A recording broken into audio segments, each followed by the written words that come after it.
አሳያችሁ ሰንጋተራ አካባቢ የሚገኝ አፓርትመንት ነው። የጧት ፀሐይ ነው የሚያገኘው። እንደምታዩት በሳሎን በኩል ባልከኒ ይኖረዋል። እዚህ ጋር ኦፕን ኪችን አለው። ውጪ ላይ ደግሞ ለምጣድ ምናምን የሚሆን ክሎዝድ ኪችን አለ ለሁሉም ቤቶች። ይሄ የኪችኑ መግቢያ ነው የሚሆነው ማለት ነው። አሁን ደግሞ ወደ ማስተር ቤድሩሙ ነው የምንገባው።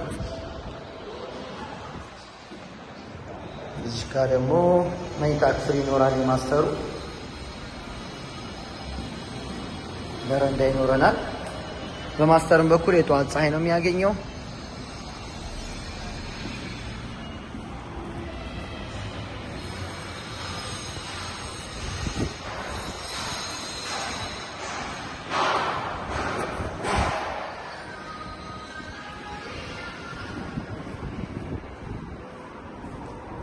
እይታ ያለው አፓርትመንት ብሔራዊ አካባቢ እንደምታዩት የጠዋት ፀሐይ ነው የሚያገኘው። በረንዳ አለው በዛ ላይ በሳሎን በኩል። በማስተር ቤድሩም በኩልም በረንዳ ይኖረዋል ይሄ ቤት።